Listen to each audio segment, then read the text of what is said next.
कुछ भी गलत नहीं कहा है। इस वक्त सभी के दिमाग घूमे हुए हैं और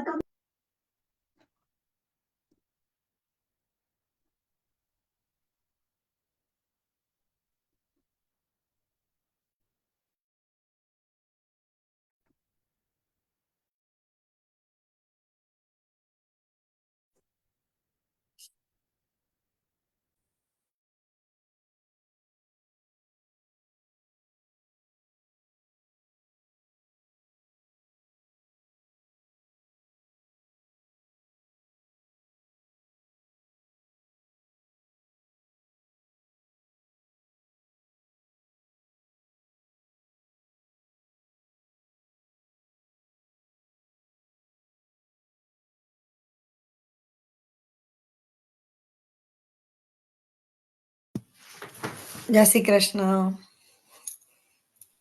જય શ્રી કૃષ્ણ. જય શ્રી કૃષ્ણ. જય શ્રી કૃષ્ણ.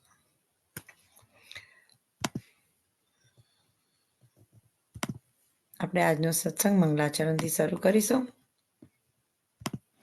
ચિંતા સંતાન હંતારો યત્પદાબુજરેણવમ શ્રીનાયાતન્નિજાચાર્યોન પ્રણમામિ મુહુર્મુહુર યદનુગ્રહતો જંતુ સર્વદુઃખાતિગો ભવતો તમહં સર્વદા વંદે શ્રીમદ્વલ્લભનંદનમ અજ્ઞાન્તિમિરાન્ધસ્ય જ્ઞાનાજનશલાક્યાં ચક્ષુરુન્મિલિतं ये तस्मै श्रीगुरुवे नमः. नमामि हृदये शेषे लीलाश्रीराब्धिशायिनं लक्ष्मीसहस्रलीलाभि सेव्यमानं कलानिधिं चतुर्वेश्य दिवे सतां षड्भवराजते योत्सव पंचधारदये मम. શ્રી ગિરિરાજ તરણ કી જય. કૃષ્ણ કનૈયા લાલ કી જય. હેપી ન્યુ યર બધાને. આજનું આપણું નવું વર્ષ ખૂબ જ સરસ, હેપી, હેલ્ધી અને પ્રોસ્પરસ, બ્લેસફુલ રહે એ બધાને શુભકામના. અને સાથે આપણે આજે હસમુખ અંકલ કૃષ્ણ સેવા ફિલોસોફીનો ટોપિક કન્ટિન્યુ કરશે. જરૂર.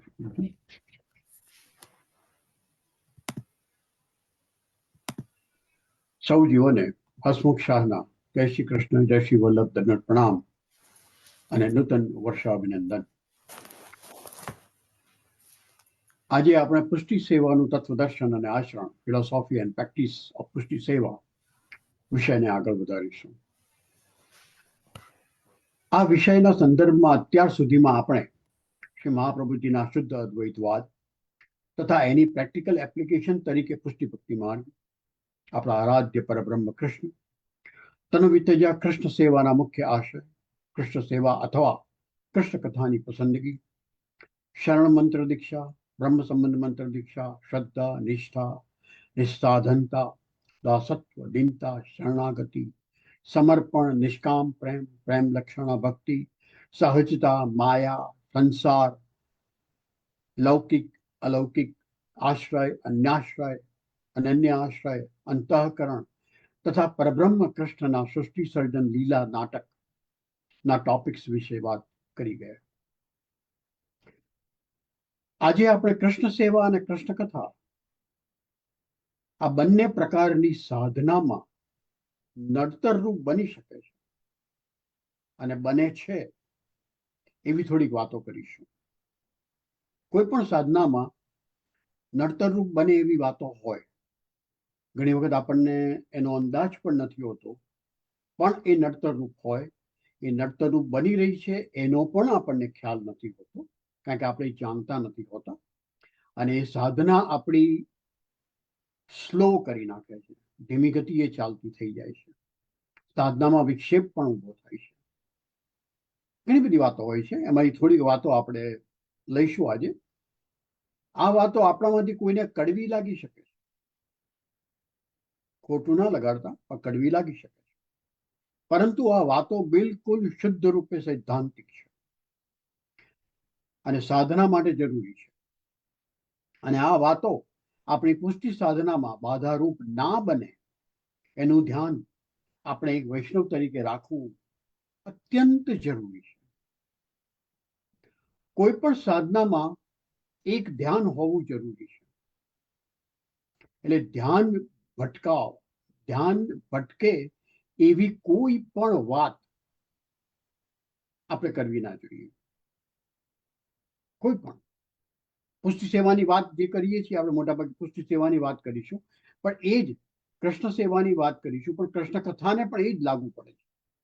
ધ્યાન ભટકાવવા વાળી વસ્તુ શું હોય છે કે આપણો જે સેવાનો જે કૃષ્ણ સેવા જે કરતા હોઈએ, જેની આપણે સેવા કરતા હોઈએ, કોઈ ચિત્રજીની સેવા કરતા હોય, કોઈ લાલન સ્વરૂપની સેવા કરતા હોય, રાઈટ, એની આજુબાજુ બધી એમાં સેવાની જે સામગ્રી હોય, પણ એક કૃષ્ણ શ્રીનાથજીના જે કંઈ ચિત્રજી હોય આપણી પાસે કે જે કંઈ લાલન સ્વરૂપ હોય, એના સિવાય સેવાની એ જગ્યામાં, સેવાના એ રૂમમાં કે સેવાના એ જે ખૂણો આપણે ઘરમાં રાખ્યો હોય, જે કોઈ રૂમમાં કે આખો રૂમ રાખ્યો હોય, એમાં બીજું કશું જ ના હોવું. કોઈ અન્ય દેવી દેવતાઓના ચિત્ર ન હોવા જોઈએ, મૂર્તિઓ ના હોવી જોઈએ. ઇવન શ્રીનાથજીના પણ બીજા ચિત્રો રાખવાની જરૂર નથી. મહાપ્રભુજીના પણ ઢગલાબંધ ચિત્રો રાખવાની જરૂર નથી. યમુનાજીના પણ ચિત્રો રાખવાની જરૂર નથી. કારણ કે બધા જ આપણે એકાગ્રતામાં ભંગ પાડી શકે, આપણું ધ્યાન ભટકાવી શકે છે. આપણી નજરમાં જે કંઈ આવતું હોય એ બધું આપણું ધ્યાન ભટકાવી શકે. તો જો આપણે સેવામાં એકાગ્ર થવું હોય, આપણી સાધનાને અમુક ઝડપે આગળ વધતી રાખવી હોય, તો આપણું ધ્યાન ભટકી શકે એવું કશું જ આપણે કરવું જોઈએ નહીં. આ હકીકત છે, આ સૈદ્ધાંતિક છે. હું એક સામાન્ય દાખલો આપું, પૃષ્ટિ માર્ગનો નથી, રામકૃષ્ણ પરમહંસ. રામકૃષ્ણ પરમહંસ નામ બધાએ સાંભળ્યું છે કદાચ. કાલીના ભક્ત હતા, કાલી માના ભક્ત હતા, કાલી માતાના બહુ જ ઉચ્ચ કક્ષાના ભક્ત હતા. એમને કાલી માતાનો અનુભવ પણ થતો હતો. એમને જીવનમાં ઘણા બધા એક્સપેરિમેન્ટ કર્યા જે બીજા કોઈ ભક્તે કદાચ કર્યા નથી. અને જે એક્સપેરિમેન્ટ જે કરતા હોય, જેમ કે એમણે ક્રિશ્ચિયાનિટીનો એક્સપેરિમેન્ટ કર્યો કે ક્રિશ્ચિયાનિટીના માર્ગે હું ત્યાં પહોંચી શકું છું. કેમ? તો એમના રૂમમાં એ જીસસ ક્રાઇસ્ટનું ચિત્ર, કાલી માતાનું ચિત્ર હતું, એ પણ એમણે હટાવી દીધું. જેમની તરફ એમની જેને કહેવાય ને લોયલ્ટી હતી, એમને માતા સ્વરૂપ માનતા હતા, એમને અનુભવ થતો હતો, પણ એમણે સાધના કરવી હતી ક્રિશ્ચિયાનિટીથી, એટલે માત્ર ને માત્ર જીસસ ક્રાઇસ્ટનું અને ક્રોસ એ બંને રાખ્યા એમને રૂમમાં. અને દરેક સાધનામાં એમનું ધ્યાન એટલું કુશળ થયું કે એ ક્રિશ્ચિયાનિટી હોય કે ઇસ્લામ હોય કે બીજા બધા સંપ્રદાય, જેમ કે સખી સંપ્રદાય હોય, જેમાં એક સ્ત્રી તરીકે કૃષ્ણની સેવા કરવાની, તો સ્ત્રીના કપડાં પહેરીને, તો એ જ્યારે સખી માર્ગ પર ચાલતા હતા, ત્યારે એમના રૂમમાં કૃષ્ણના ચિત્ર સિવાય, કૃષ્ણની મૂર્તિ સિવાય બીજું કશું જ નથિંગ એલ્સ. તો ધ્યાન ભટકે એવી કોઈ પણ વાત આપણે કરવી ના જોઈએ, કારણ કે એ ધ્યાન ભટકાવવાળી જે હોય એ નડતરરૂપ બની શકે આપણી સાધનામાં. રાઈટ, આપણે એમ માનીએ કે ના, એ નડતરરૂપ નથી બનતું, પણ ના, એ શક્ય નથી. કારણ કે આપણે તો હજુ પહેલા બીજા ત્રીજા ધોરણમાં છીએ, ગ્રેડમાં છીએ. રાઈટ, આપણે કોઈ પીએચડી નથી લીધું કે આપણું ધ્યાન ભટકી ન શકે. યોગ સાધના કરતા હોય ત્યારે પણ ધ્યાન વિશે કેટલું બધું ધ્યાન આપવામાં આવે. રાઈટ, મેડિટેશન માટે પણ એક આંખો બંધ કરવાની હોય છે, એક જ ધ્યાન કરવાનું હોય છે, વગેરે વગેરે. તો સેવા કરવામાં એ બધા નિયમો લાગુ પડે જ છે. બીજી વાત, નિયમનો અતિરેક. કેટલા વૈષ્ણવો મળ્યા છે, જેમાં ધ્યાન ભટકાવની વાત કરું તો પણ ઘણા બધા વૈષ્ણવના ઘરે ગયું છું, તો એમનો જે સેવાનો રૂમ હોય એમાં એટલા બધા ચિત્રો હોય. બહુ પાકા વૈષ્ણવ હોય તો અલગ અલગ આપણે પુષ્ટિ માર્ગમાં જે નિધિ સ્વરૂપો છે બધાના ચિત્રો હોય. હું કદી ત્યાં ટીકા ના કરું, ઓબ્વિયસલી, પરંતુ મનમાં પ્રશ્ન થાય કે એક જ સ્વરૂપની, એક જ ચિત્રજીની સેવા કરો છો, તો બીજા બધાને શા માટે ભેગા કરો? What reason? જરૂર શું છે? જરૂર નથી. સિમિલરલી નિયમો, જે વૈષ્ણવો સેવાના નિયમોમાં એટલા બધા ઉલઝી જાય છે, એટલા બધા અટવાઈ જાય છે, આ થાય, આ ના થાય, અને આપણે ત્યાં ન થાય એનું લિસ્ટ બહુ મોટું હોય છે. અને એ નિયમોમાં એટલા બધા અટવાઈ જાય છે કે જે ખરેખર જે હોવું જોઈએ કે કૃષ્ણ પ્રતિ પ્રેમ, નિષ્કામ પ્રેમ, એની પ્રેક્ટિસ કરવાનું જ ભૂલી જાય. આ શૃંગાર થવા જોઈએ ને આ ન થવા જોઈએ ને આ જ પ્રકારની પીછવાઈ આવી જોઈએ ને ઝારીજી આ જ બાજુ મુકાવા જોઈએ. હા, એ બધા નિયમોની જરૂર છે, પણ એ નિયમનો અતિરેક કરવાની જરૂર. હું મારા જીવનનો એક દાખલો કહું, કદાચ પહેલા કહ્યો હશે મને ખબર નથી. ભારત દેશમાં કોઈ એક ગ્રુપ સાથે કોઈ બેઠકજીમાં ઝારીજી ભરવા માટે તો ત્યાં ધોતીને એવું પહેર્યું હતું અને ઓપરસમાં એટલે કે ધોતી પલાળવી જ પડે એવું હતું. તો સ્નાન કરીને ચાલ્યા આગળ, રાઈટ. તો મારી પાછળ એક ભાઈ ચાલતા હતા. તો થોડી વાર એના અને હું શ્રીમા પ્રભુજીનું સ્મરણ કરતો હતો. મને આવ્યા, મારા ખભા પર ટપલી મળી, મને કે હસુભાઈ, તમારી ધોતી થોડી કોરી રહી ગઈ છે, એટલે અપરસ તમારી છોવાઈ જાય. મેં કીધું સારું, આપણે કંઈ કરીશું એનું કામ. મને હું લોટો પાણી નાખી દઉં, મેં કીધું નાખી દઉં, કરી નાખો. મને એમ થયું કે મારું ધ્યાન હું શ્રી મહાપ્રભુજીમાં ચોંટાડવાની કોશિશ કરી રહ્યો હતો અને એ ભાઈનું ધ્યાન મારી ધોતીમાં.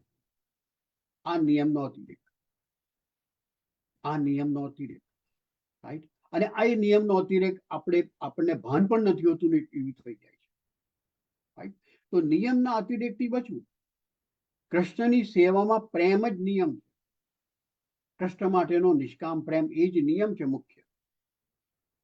અને પ્રેમનો નિયમ પ્રેમ જ હોય, બીજું કશું હોય નહીં. જે કાંઈ પ્રેમથી કરશો એ કૃષ્ણ સ્વીકારવાના જ છે. પ્રેમની વાત આવે એટલે પછી આવે વેવલાપણ. વેવલાપણું શબ્દ યસ બધા જ ગુજરાતી છે એટલે સમજતા હશે કે શું હું કહી રહ્યો છું, રાઈટ.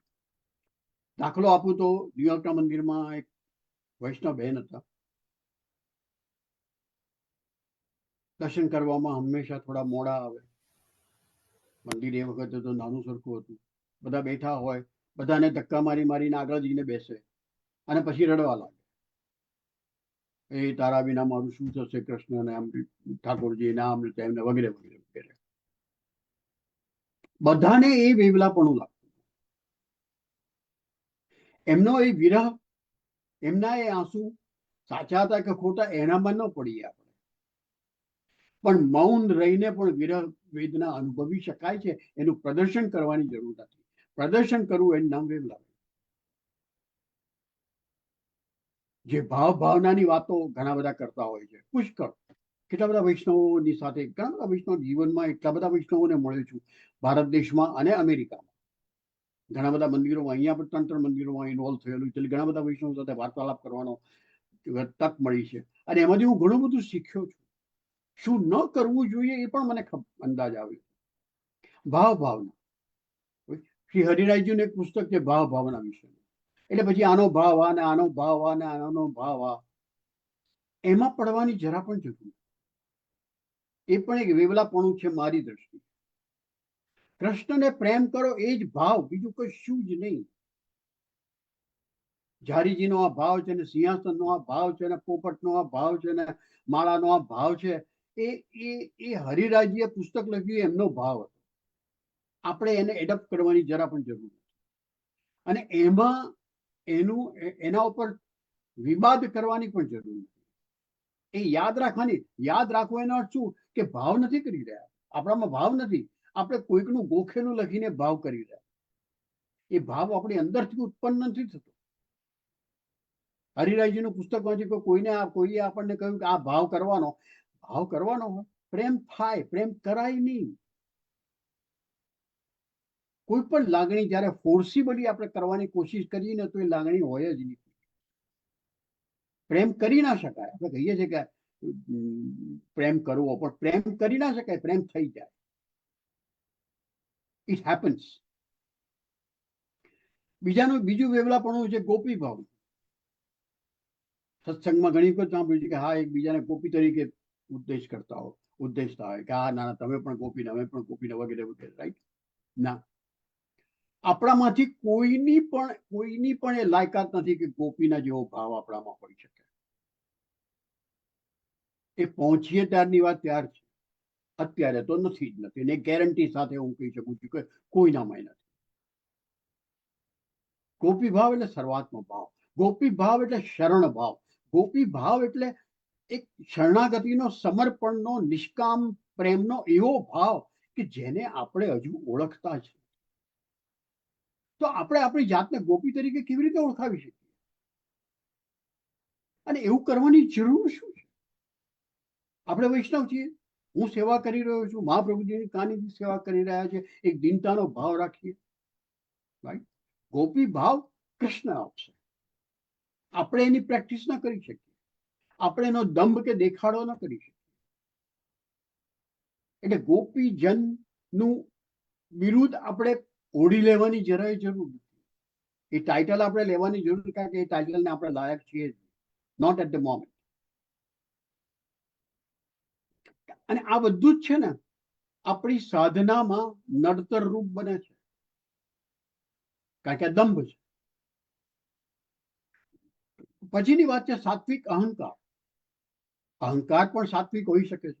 હું બહુ સારી સેવા કરું છું, હું બહુ સારી સામગ્રી કરું છું, ના ના મારી સામગ્રી તમે ચાખો. રાઈટ? આ દેખાડો. રાઈટ? વૈષ્ણવને નિમંત્રણ આપીએ આપણે, આવો આવો મારા ઠાકોરજીના દર્શન કરો, મેં કેવા શૃંગાર કર્યા છે. આ બધો દેખાડો. અને દેખાડો એ કરવાની ઈચ્છા થાય એ સાત્વિક અહંકાર.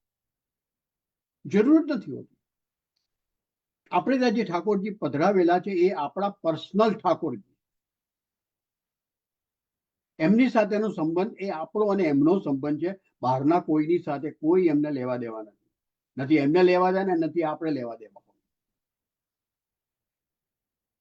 કોઈને ઘરે નિમંત્રણ આપવાની જરૂર નથી કે આવો તમે દર્શન કરો. ના. શા માટે?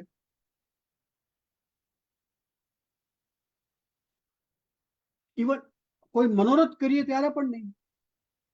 કોઈ જાહેરાતની જરૂર શું છે? રાઈટ? સુંદર સરસ મનોરથ ઠાકોરજીને અંગીકાર કરાવીશું તો ઠાકોરજી જાણે એટલું બહુ છે.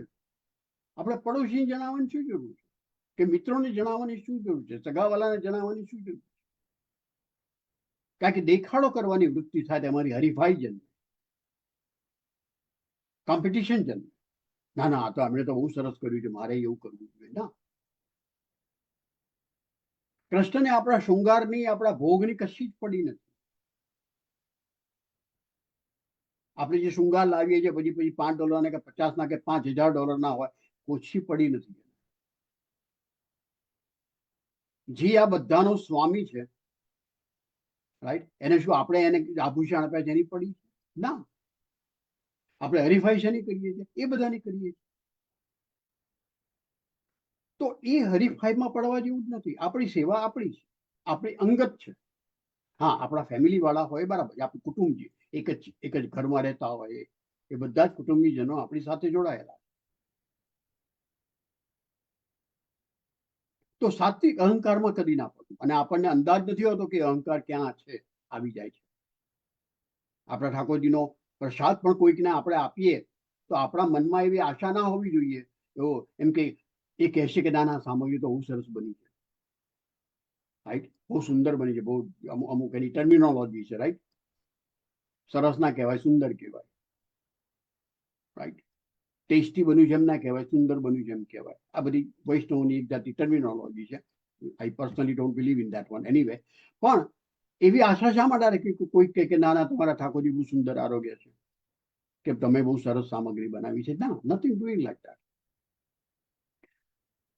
બીજું, ના સમજ અનુકરણ. એ પણ આ હરીફાઈમાંથી ઊભું થાય. સમજ્યા વગરનું અનુકરણ. આ વૈષ્ણવોની પણ એક વાર્તા છે.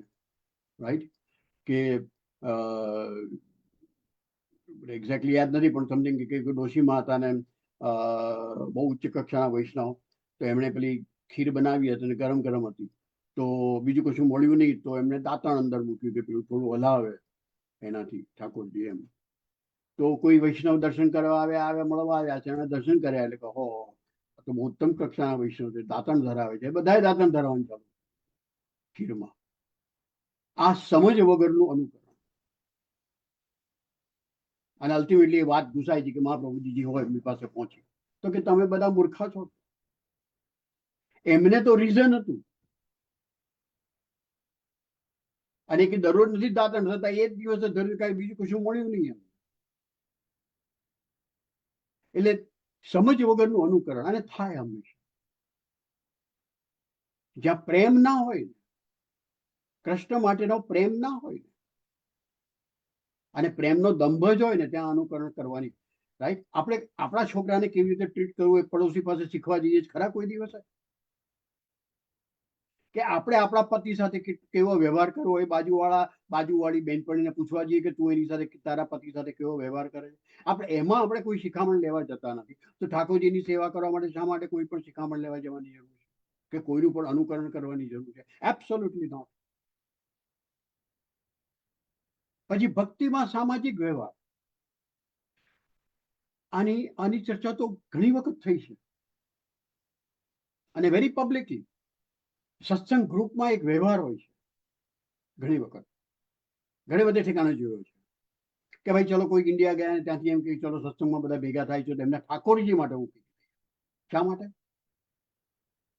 શ્રી મહાપ્રભુજીએ કહ્યું છે કે આપણા શરીરથી ને આપણી સંપત્તિથી સેવા કરવાની એ જ સાધના છે. તો આપણે શા માટે આપણા ઠાકોરજી માટે કોઈકની લાવેલી ગિફ્ટ સ્વીકારવી જોઈએ? અથવા આપણે શા માટે કોઈના ઠાકોરજી માટે ગિફ્ટ આપવી? એમને ગિફ્ટ આપો, વૈષ્ણવને ગિફ્ટ આપો, એમના માટે શર્ટ લાવો, સાડી લાવો, જે કે ડઝન્ટ મેટર, પણ એમના ઠાકોરજી માટે શા માટે? તમારા ઠાકોરજી નથી. આપણા ઠાકોરજી માટે કોઈની ગિફ્ટ સ્વીકારવી ના જોઈએ, અને કોઈના ઠાકોરજી માટે આપણે ગિફ્ટ આપવી ના જોઈએ, ગમે તેવો સારો સંબંધ હોય. હું મારી પર્સનલ વાત કરું તો મારા માતા પિતા બંને બહુ પાકી સેવા કરતા હતા. હું તો વર્ષોથી ઘરમાં બહાર નીકળી ગયો હતો, એટલે અહીંયા અમેરિકામાં રહેતો હતો. તો અહીંયાથી કંઈક કેસર કે બદામ એમને મંગાવ્યું હોય તો હું લઈ જાઉં, તો એના પૈસા તરત મને ચૂકવી દે.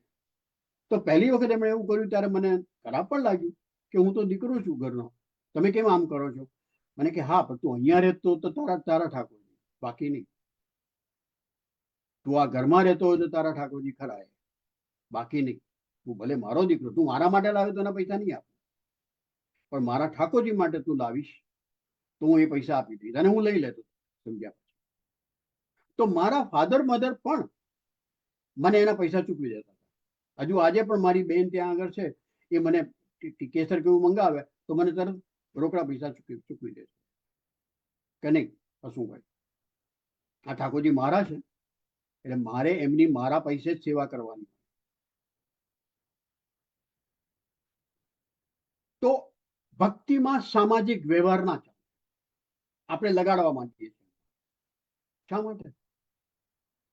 કોઈના ઠાકોરજી માટે ભેટ લાવવી નહીં, અને આપણા ઠાકોરજી માટે કોઈની પાસેથી કોઈ ભેટ સ્વીકારવી નહીં. ફળ પણ નહીં ને ફૂલ પણ નહીં ને નથિંગ ડુઈંગ. કોઈ ફૂલ લઈને આવે પ્રેમથી તો ફાઇન, સ્વીકારી લો તમે, પણ એ સામે તમે એમને કંઈક આપી દો, ગમે તે રીતે. સત્સંગની ભ્રમણા, ઘણા બધાને એવું છે કે આપણે બહુ સારો સત્સંગ કરીએ છીએ, રાઈટ? સત્સંગની ભ્રમણા. પણ સત્સંગ કરતા કરતા આપણે એક વસ્તુ શીખવા જેવી છે. આપણે જે કંઈ સ્તોત્ર બોલીએ, સ્તુતિ કરીએ, એની ઉચ્ચાર શુદ્ધિ છે આપણામાં? ઉચ્ચાર શુદ્ધિ બહુ અગત્યની છે, રાઈટ? આપણે આપણા બાળક સાથે બી વાતો કરીએ છીએ, રાઈટ? અથવા આપણે ક્યાં નોકરી કરતા હોય કે ધંધો કરતા હોય તો બધા સાથે વાત કરીએ છીએ. અહીંયા અંગ્રેજીમાં વાત કરીએ તો હિન્દુસ્તાનમાં હોય તો ગુજરાતીમાં, કે તો આપણે ઉચ્ચાર શુદ્ધિનું ધ્યાન રાખીએ છીએ ને, અહીંયા તો ખાસ રાખીએ છીએ. આપણા બાળકો પણ બરાબર બોલે એવું આપણે ધ્યાન રાખીએ છીએ. તો આપણે જ્યારે સ્તુતિ કે સ્તોત્ર કરતા હોઈએ, રાઈટ? મંગલાચરણ હોય, યમનાષ્ટક હોય, સર્વોત્તમ સ્તોત્ર હોય, ગમે તે હોય, નવરત્ન હોય, કૃષ્ણાષ્ટમી હોય, તો એની ઉચ્ચાર શુદ્ધિ કેમ શીખી ના શકીએ આપણે? કોઈકનું સાંભળીને શીખી શકાય, કેટલા બધા રેકોર્ડિંગ છે આજકાલ, એની પ્રેક્ટિસ કરી શકાય. શા માટે આપણે એ મહેનત નથી કરતા? કરવી જ જોઈએ. આપણે આપણા ઠાકોરજીને ઉત્તમ વસ્તુ ધરાવવાની છે. તો ભલે આપણને કીર્તન બોલતી હોય એનો રાગમાં સમજણ ના પડતી, પણ શબ્દો તો શુદ્ધ આવી શકે ને, એટલું તો આપણને ખબર પડે ને. કારણ કે શબ્દ શુદ્ધ બોલવા એટલું દેટ મીન્સ કે મને પ્રેમ છે કૃષ્ણ તરફ. તે કૃષ્ણ હું તારી સ્તુતિ કરી રહ્યો છું તો મારી એટલી શબ્દ શુદ્ધિ તો આવે, કદાચ રાગ શુદ્ધિ ના આવે તો એ મહેનત તો આપણે કરવી જ પડે, એ તો આપણે શીખવું જ પડે. કમ્પેર કરવું જોઈએ કે આપણે જે બોલીએ છીએ એ ખરેખર સાચા ઉચ્ચાર છે એના. આપણે તો જે પહેલાથી શીખ્યા હતા એ બોલે જ કરીએ છીએ, એનું રિપીટ કર્યા જ કરીએ છીએ, કદી શુદ્ધ કરવાની કોશિશ જ નથી કરતા. આપણે તેમ જ માનીએ છીએ કે આપણે બરાબર છીએ, આપણી ભૂલ છે ત્યાં. અને બીજા ધર્મનો કોઈ દિવસ તિરસ્કાર નહીં કરે. જ્યાં બીજા ધર્મ પ્રત્યે, બીજા વૈષ્ણવ પ્રત્યે, બીજા કોઈની બી પ્રત્યે તિરસ્કાર કરવાની ભાવના આવે એનો અર્થ કે આપણને આપણા ધર્મમાં શ્રદ્ધા નથી. જો આપણને આપણા ધર્મમાં શ્રદ્ધા હોય તો આપણને કોઈ પણ અન્ય ધર્મ પ્રત્યે તિરસ્કાર ના હોય. આ બહુ જ અત્યંત ધાર્મિક વાત છે. આપણે ધાર્મિકતાનો દંભ નથી કરવાનો. આપણે કૃષ્ણની સેવા કરતા હોય, કોઈ બીજાની સેવા કરતા હોય, ફાઇન, એમની સેવાને આપણા નમસ્કાર. આપણે એમના પ્રભુની સેવા કરવા ન જોઈએ, બરાબર છે, પણ એ એમના પ્રભુની સેવા કરે છે તો નમસ્કાર, માન છે એમના માટે, આદર છે, બસ that's it. તો આ બધી વાતો અને આના સિવાય બીજી ઘણી બધી વાતો, આ તો મને થોડાક પોઈન્ટ યાદ આવે અને મેં લખી નાખ્યા. પણ આના સિવાય એટલી બધી, કારણ કે આ વાત કરવાથી આપણા બધાના મગજમાં એક આવશે કે ના, બીજું શું શું એવું છે કે જે ન કરવું જોઈએ. તો એવી ઘણી બધી વાતો છે જે આપણે ધીરે ધીરે આપણા વાણી વર્તનમાંથી, સેવા માટેના અને કૃષ્ણ સેવા અને કૃષ્ણ કથા માટેના વાણી વર્તનમાંથી બહાર કાઢી શકીએ. અને એમને આપણી સાધના શુદ્ધિ થતી જશે, આપણી સાધન શુદ્ધિ થતી જશે. અને જે જરૂરી છે, આપણે કઈ રમત નથી કરવાના, આપણે સિરિયસલી કરીએ. દર વીકે જો સત્સંગ કરવા માટે સમય કાઢીએ છીએ તો શા માટે આ સમજવા માટે સમય ન કાઢીએ. આજે અહીં જ વિરમું. પુષ્ટિ સેવા તત્વદર્શન વિષય વિશે વધુ વાત હવે પછીના સત્સંગ સત્રમાં કરીશું. આપ સૌ આપના મન હૃદય ખુલ્લા કરીને મને સાંભળો છે, મારું સદભાગ્ય છે. આપ સૌનો આભાર. મને વાર્તાલાપ માટે નિમંત્રણ આપવા બદલ સેજલબેનનો ખૂબ ખૂબ આભાર. જય શ્રી કૃષ્ણ, જય શ્રી વરદાન. જય શ્રી કૃષ્ણ. તો આપણે પેલું વેવલા પણ કે આ બધું તો આપણે એટલા બધા રૂલ્સ છે. આઈ ડોન્ટ નો ઇફ આપણું નેક્સ્ટ જનરેશન કેટલું આનું પાલન કરશે. તને કહું સેજલ, નેક્સ્ટ જનરેશન જે કરશે ને બહુ બુદ્ધિથી વિચારીને કરશે. એ લોકો જ્ઞાન મેળવશે, પહેલા જ્ઞાન મેળવશે, સમજ કેળવશે, ઊંધું ઘાલીને નહીં કરે. કારણ કે મારા બાપાએ કહ્યું છે, કે મારી માએ કહ્યું છે માટે કરીશ, કે મારા ગુરુએ કહ્યું છે માટે હું કરીશ, એ નહીં કરે. આ તો મારી એક બુક બહાર પાડી છે, બીજી મલ્ટિપલ બુક્સ આર કમિંગ. મારી લખવાની પદ્ધતિમાં એ જ હશે કે very logical explanation of everything, આડી એવરી વાતો જ નહીં અંદર. અને આ આપણે જે વેવલાપણની વાત કરી તો આપણે વિદુરજીની વાઈફનું જે એમને જ ખબર છે કેળાની છાલ આપી દીધી હતી ઠાકોરજીને, એને શું એક્ઝામ્પલ કહીશું? What would be that example of? એ વાતને આપણે સાચી માની, એક વસ્તુ કહું તને, અને પછી ઓરિજિનલ મહાભારત છે ગીતા પ્રેસ ગોરખપુરનું, એમાં એ વાત નથી.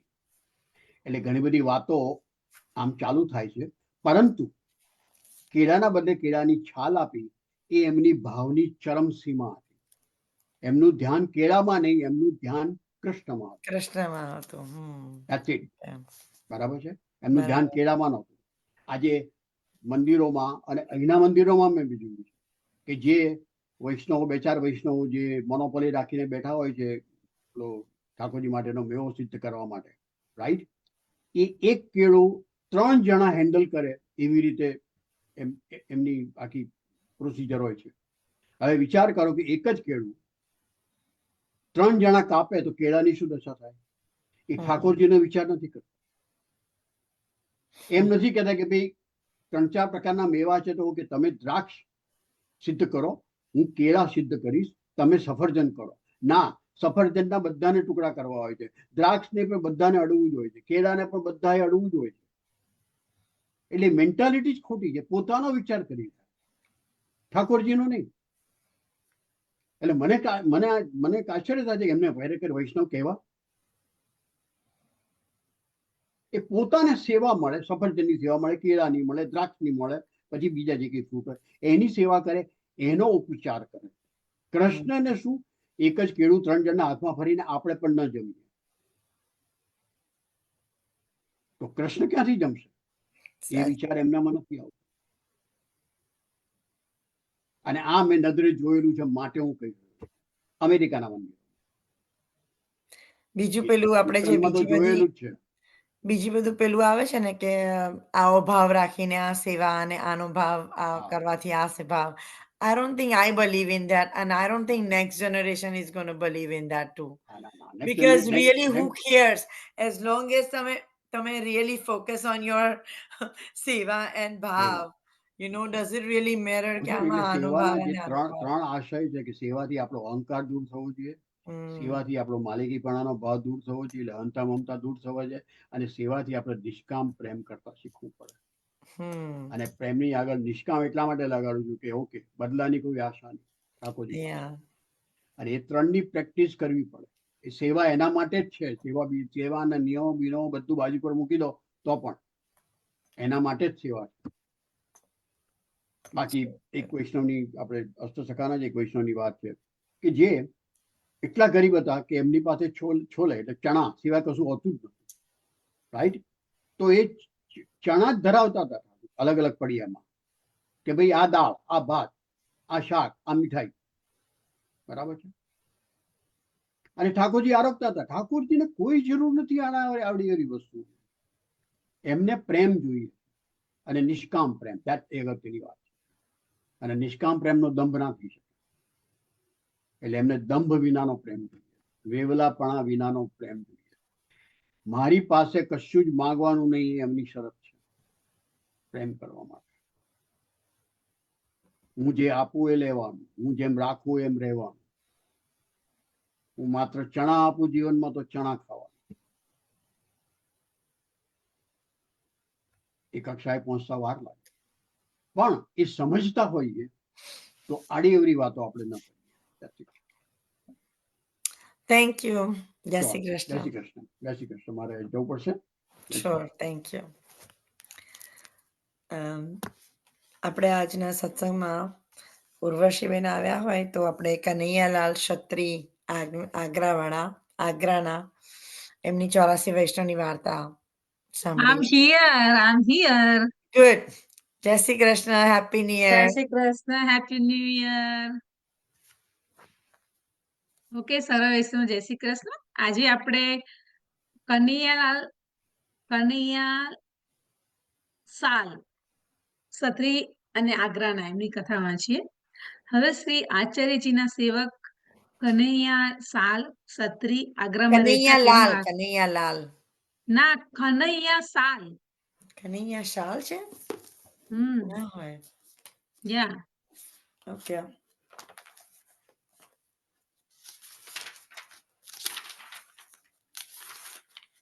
No, yeah, you're right. Kanaiya શાલ શોપ એ થઈ ગયો છે. યસ. કનૈયા તો કોમન વર્ડ થઈ ગયો આ તો. કનૈયા શાલ. યસ. કનૈયા સાલ. ભાવ પ્રકાશ. એ કનૈયા સાલ લીલામાં લલિતાજીની સખી છે. ત્યાં એમનું નામ કમોદિની છે. તે આગ્રામાં એક ક્ષત્રિયને ઘરે જન્મ્યા. ત્યાં દ્રવ્યનો સંકોચ પહેલેથી જ ઘણો હતો, પણ જે દિવસે કનૈયા સાલ જન્મ્યા તે દિવસથી માતા પિતાના ઘરમાં દ્રવ્ય નીકળ્યું. જન્મતા જ લક્ષ્મી આવી, તેથી આ બાળકનું નામ કનૈયા સાલ રાખ્યું. એ કારણથી માતા પિતા કનૈયા સાલની પ્રત્યે પ્રીતિ ઘણી વધી ગઈ. તેઓ મોટા થયા પણ ઘરની બહાર જવા ના દેતા. 13 વર્ષના થયા ત્યારે માતા પિતાનો દેહ છૂટી ગયો. કનૈયા સાલ માતાને કહ્યું, હવે મને બહાર જવા દો, હું મોટો થયો છું. મથુરા મોટું ધામ છે, ક્યારેય દર્શન નથી કર્યા. ત્યારે માતાએ કહ્યું, બેટા તું મારી આંખથી દૂર ન જઈશ. એટલે કનૈયા સાલ કઈ બોલ્યા નહીં. પછી કનૈયા સાલનો એક મામો હતો મથુરામાં. તે મથુરામાં ચાલ્યો ત્યારે કનૈયા સાલે માતાને કહ્યું, હવે મામાની સાથે મથુરા મને નહાવા જવા દે, નહીં તો હું એકલો ભાગી જઈશ. ત્યારે માતાએ ડરીને પોતાના ભાઈને કહ્યું, મારા બેટાની સાથે લઈ જા, પણ ઘણા દર્શન ન કરાવીશ, બહુ ફેરવીશ નહીં. મથુરામાં નવડાવીને જલ્દી લાવજે. તમારે વ્રજમાં યાત્રા કરવી હોય તો ફરવું હોય તો ફરજો, પણ મારા બેટાને મારી પાસે ઘરે પહોંચાડી દેજે. પછી કનૈયા સાલે મામાની સાથે મથુરામાં આવી વિશ્રાંત નાહ્યા. ત્યારે કનૈયા સાલે મામાને કહ્યું, મને બધા વ્રજના દર્શન કરાવો. ત્યારે મામાએ કહ્યું, તમારી માતાએ તો ના પાડી છે. ત્યારે કનૈયા સાલે કહ્યું કે મારા ઉપર માનો મોહ ઘણો છે, તેથી ના પાડી છે, પરંતુ હું ફરી ક્યારે આવીશ, તેથી ચાલો વ્રજના દર્શન કરો. પછી વ્રજની પરિક્રમાએ નીકળ્યા. એ 5 દિવસે ગોવર્ધને પહોંચ્યા. શ્રી ગિરિરાજને જોઈને કનૈયા સાલ બાવરા થઈ ગયા. ના બોલાવ્યા બોલે, ના ઉઠાડ્યા ઉઠે. જેને જોઈએ તેની તરફ હસે. કોઈ મોઢામાં નાખી જાય તો ખાય, પહેરાવે તો વસ્ત્ર પહેરે. આ પ્રકારે શરીરનું ભાન ભૂલી ગયા. તેથી મામાને મહા ચિંતા થઈ કે આ દશામાં તેને ઘરે લઈ જઈશ તો તેની માતા રોશે. તેથી ગોવર્ધનમાં કનૈયા સાલને લઈને મામા વૈરાગી અતીત વૈદ તથા વરિક બધાને કહે છે, કનૈયા સાલ કોઈ સારો કરો તો જે માગે તે આપી દો. ઘણી ઔષધિઓ લોકોએ કરી, અનેક યંત્ર મંત્ર કર્યા, પરંતુ કનૈયા સાલ સારા ન થયા. એમ કરતા 1 મહિનો વીતી ગયો. ત્યારે ઘરમાં માતાને ઘણી ચિંતા થઈ કે મારા પુત્રને કોઈ ખબર ન આવી. મારો ભાઈ 5 દિવસનું નામ લઈ ગયો અને 1 મહિનો થઈ ગયો. કોઈ કારણ જણાય છે?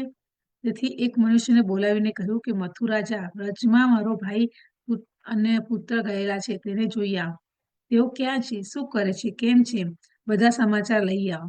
એમને ન જણાવીશ, મને બધા સમાચાર આવીને કહેજે, તને રૂપિયા 10 આપીશ.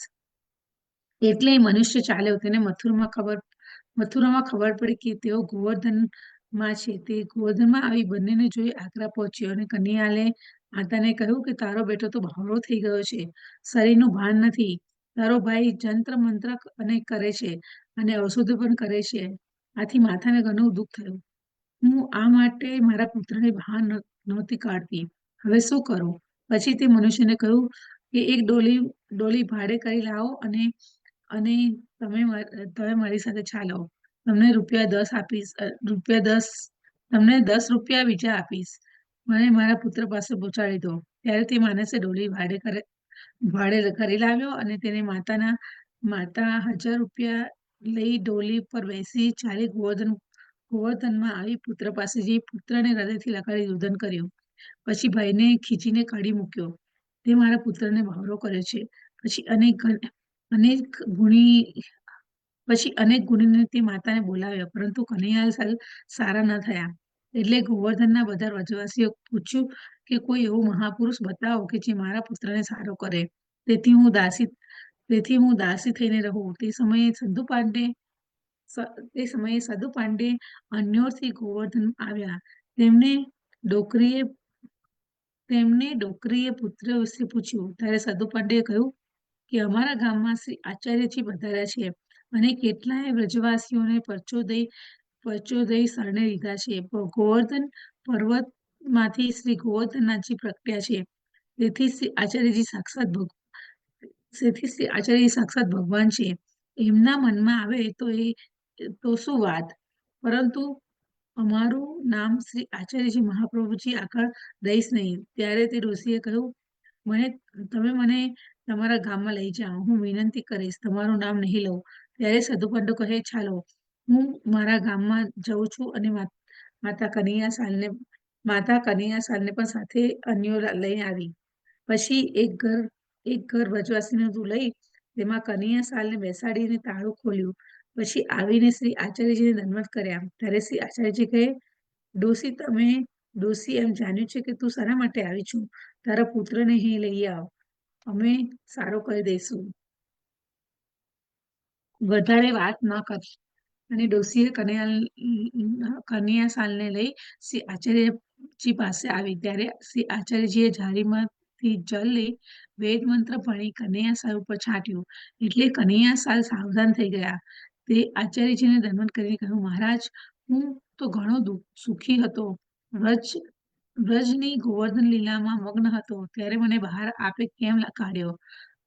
આપ તો અધિક દાન દેવા માટે પ્રગટ્યા છો, તો આ શું કર્યું?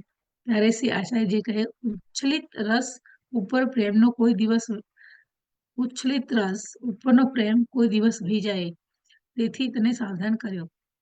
તેથી તને સાવધાન અંદર સ્થિર પ્રેમ હોય ત્યારે લીલારસમાં અનુભવ હોય તો જગતમાં જાને કોઈ જાણે નહીં, તે પ્રેમનો કદી નાશ થાય નહીં. ત્યારે કનૈયાલાલે વિનંતી કરી, મહારાજ કૃપા કરી મને સ્થિર પ્રેમનું દાન કરો. ત્યારે એટલે શ્રી આચાર્યજી મહાપ્રભુજી કનૈયા સાને નવડાવી શ્રી ગોવર્ધનના સન્મુખ બેસાડી નામ નિવેદન કરાવ્યું. સાક્ષાત ઠાકોરજીની લીલામાં રસનો અનુભવ કરાવી દીધો. પછી કનૈયા સાલને માતાને નામ સંભળાવ્યું. પછી શ્રી આચાર્યજીએ જેટલા નાના ગ્રંથો કર્યા હતા તે બધા કનૈયા સાલને ભણાવ્યા. પછી કનૈયા સાલે કહ્યું, હવે તમે ઘરે જઈને રસનો અનુભવ કરો. હવે તમને સંસાર લૌકિક વૈદિક ની બાધા નહીં રહે.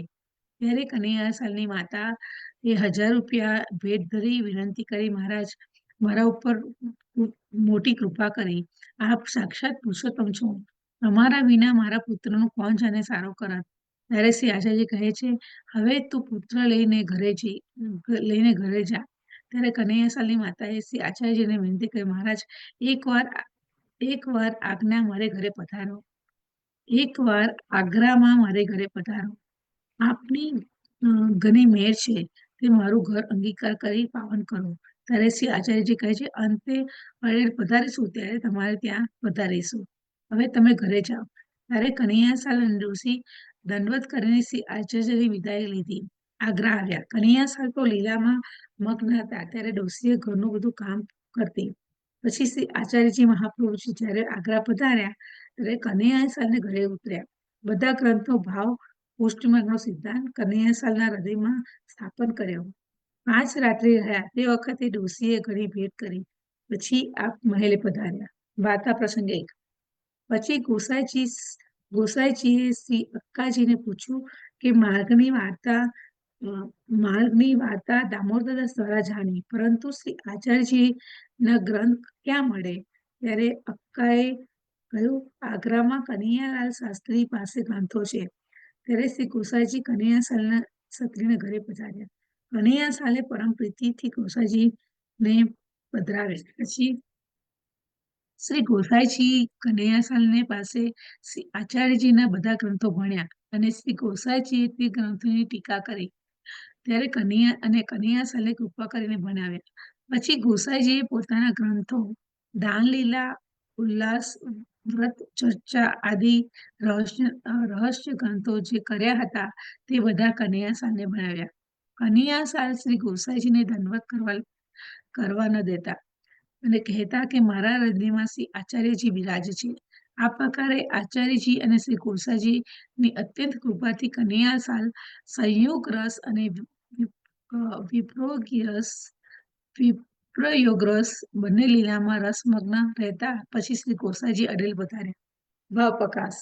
પછી કનૈયા સાલની માતાની દેહ છૂટી ત્યારે શ્રી કનૈયા સાલે કહે, મને બધો પ્રતિબંધ મટ્યો. ક્ષણમાં ખાનપાનનો પ્રતિબંધ કરતી. ત્યારે કનૈયા સાલને શરીરની શુદ્ધિ હોય ત્યારે ખાનપાન કરે, નહીં તો તે એમ જ બેસી રહે. વાર્તા પ્રસંગ 2. એક સમય ગોસાઈજી અડેલથી આગ્રા પધાર્યા. ત્યારે કનૈયા સાલને ઘરે ઉતર્યા. પછી કનૈયા સાલે કહે, અમે દ્વારકા પધારીશું. ત્યારે શ્રી કનૈયા સાલે કહ્યું, હું પણ પાછળથી આવીશ, આપણા દર્શન કરીશ. ત્યારે શ્રી ગોસાઈજી કહે, તમે કઈ રીતે આવશો? વૈષ્ણવ વિના તો કોઈથી તમે બોલતા નથી. માર્ગ લાંબો છે. ત્યારે કનૈયા સાલે કહ્યું, મારે બીજાથી શા માટે બોલવું પડે? હું તો આપણી પાછળ આવીશ. ત્યારે ગોસાઈજી કહે, તમને કૃપાનું બળ છે, જે ચાહો તો તે કરો. પછી શ્રી આચાર્યજીના ગ્રંથોની વાર્તા કનૈયા સાલે પાસે 2 દિવસ શ્રી ગોસાઈજીએ કરી. પછી તેઓ દ્વારકા પધાર્યા. ત્યારબાદ એક દિવસ કનૈયા સાલના મનમાં આવ્યું કે દ્વારકા જઈએ, શ્રી ગોસાઈજીને મળીએ. ત્યારે નીકળી ચાલ્યા. પણ માર્ગનું જ્ઞાન હતું નહીં, કોઈથી બોલે નહીં. એમ 3 દિવસ ચાલ્યા. તે એક વનમાં જઈ નીકળ્યા. સઘન વન, જલ નહીં. ત્યારે વિચાર્યું કે હવે દેહ છૂટશે. ત્યારે એટલે શ્રી આચાર્યજીના ગ્રંથો એક વૃક્ષ નીચે બેસીને પાઠ કરવા લાગ્યા. એટલામાં એક ગોવાળિયા આવીને કહ્યું, તું કેમ બેઠો છે? અહીં સાપ, વાઘ, વરુનો ડર છે. ત્યારે કનૈયાસાએ કહ્યું, હું શ્રી આચાર્યજી મહાપ્રભુજીનો સેવક છું. સાપ, વાઘ મારી પાસે આવે નહીં. ત્યારે ઘોડિયાએ કહ્યું, તલાવ તારી પાછળ છે, જલ તો પી. ત્યારે પાછળ જોયું તો જલ ભર્યું અને જલ પીવા લાગ્યા. એટલામાં બીજો ગોવાળિયો શ્રીરાજીની સખડીનો પ્રસાદ લઈને આવ્યો અને કહ્યું કે આ મહાપ્રસાદ તું લે. ત્યારે કનૈયાલાલે કહ્યું, મહાપ્રસાદ ક્યાંનો છે? હું તો ઘરનો લઉં અથવા તો ગોસાઈજીને ત્યાંનો લઉં, બીજાનો મહાપ્રસાદ હું લેતો નથી. ત્યારે ગોવાળિયાએ કહ્યું, આ શ્રીનાથજીનો પ્રસાદ છે. તું રણછોડજી ઉપર હત્યા દેવાની નીકળ્યો છે. જે આટલી હટ કરે છે. ત્યારે મહાપ્રસાદ જુએ તો શ્રીનાથજી જાણીને મહાપ્રસાદ દમન કરીને લીધો. એવામાં ત્રીજો ગોવાળિયો આવીને કહ્યું, અહીં આવીને બેસીને શું કરે છે? શ્રી રણછોડજીના દર્શને જા. એટલે પાછળ ફરીને જુએ છે તો શ્રી રણછોડજીનું મંદિર દેખાય છે. ત્યારે કનૈયાલાલે કહ્યું, ત્યાં ગોસાઈજી પધાર્યા હોય તો જાઓ. ત્યારે ગોવાળિયાએ કહ્યું, મને શ્રી ગોસાઈજીએ મોકલ્યો છે તને સંદેશો કરવા, તેથી તું જલ્દી જા. ત્યારે કનૈયાલાલે શ્રી રણછોડજીના મંદિરે ગોસાઈજી પાસે આવ્યા. ત્યારે ગોસાઈજી આપ કહે કનૈયાલાલ આવ્યા. માર્ગમાં કોઈથી બોલ્યા નહીં. ત્યારે કનૈયાલાલ કહે, મહારાજ મારે બીજાથી બોલવાનું શું કામ? ત્યારે ગોસાઈજી કહે, તમે ત્રણ ગોવાળિયાઓથી બોલ્યા છતાં એમ કહો છો? ત્યારે કનૈયાલાલે કહ્યું, મહારાજ મારી વાણી આપના વિના બીજા કોઈને આગળ નીકળે જ નહીં. ત્રણેય ગોવાળિયાના સ્વરૂપ વિના મને મનમાં સખડી કોણ આપી જાય? બીજાના હાથનું કેવી રીતે લઉં? આ બધી આપની કૃપા છે. શ્રી ગોસાઈજીએ કનૈયાલાલને હાથ પકડી શ્રી રણછોડજીના દર્શન કરાવ્યા. પરંતુ કનૈયાલાલ શ્રી ગોવર્ધનજીના દર્શન કર્યા. પછી કનૈયાલાલ શ્રી ગોસાઈજીને કહે છે, શ્રી રણછોડજીના દર્શન કર્યા. ત્યારે કનૈયાલાલે કહ્યું, આપની કૃપાથી શ્રી ગોવર્ધન ધનના નેત્રો લાગી રહ્યા છે, તેથી શ્રી ગોવર્ધન ધનના દર્શન કર્યા. ભાવ પ્રકાશ. એમાં જણાવ્યું છે કે કનૈયાલાલનું વ્રજલીલામાં બીજા મનમાં જાય જ નહીં. વાર્તા પ્રસન્નતા. ત્યારબાદ શ્રી ગોસાઈજી કનૈયાલાલને પોતાને મુકામે લાવીને કહે, હવે તમે અમારી સાથે આગ્રા ચાલો. ત્યારે કનૈયાલાલે કહ્યું, મહારાજ આપે તો દેવીજીઓનો અંગીકાર કરવા પધાર્યા છો, તેથી આપને વાર લાગશે. વળી મને એકલા રહેવું ઘણું ગમે છે, તેથી આપની કૃપાથી આગ્રા જઈ પહોંચીશ. ત્યારે શ્રી ગોસાઈજી કહે, તમને આચાર્યજીનું કૃપાનું બળ છે, જે કરશો તે તમારા માટે સારું છે. પછી કનૈયાલાલે શ્રી ગોસાઈજીની આજ્ઞા લઈ આગ્રા ચાલ્યા. તે ભગવદ વેશમાં 2 દિવસ ચાલ્યા. આગળ ઝાડી સઘન આવી, માર્ગ ન મળે, તેથી એક વૃક્ષની નીચે બેસી ગયા. ત્યાં શ્રી આચાર્યજીના ગ્રંથ, શ્રી ગોસાઈજીની કૃતિકા અને રહસ્ય ગ્રંથો વાંચવા લાગ્યા. એટલામાં એક ગોવાળિયાએ આવીને કહ્યું, તું અહીં કેમ બેઠો છે? શ્રી યમુનાજીને સ્નાન કરાવો, જલપાન કરાવો. કરવું હોય તો ઘરે જા. કનૈયાલાલની દ્રષ્ટિ પોથી પર પડી હતી. તે ઊંચી દ્રષ્ટિ કરીને જુએ તો શ્રી યમુનાજીના આગ્રાનું શહેર છે.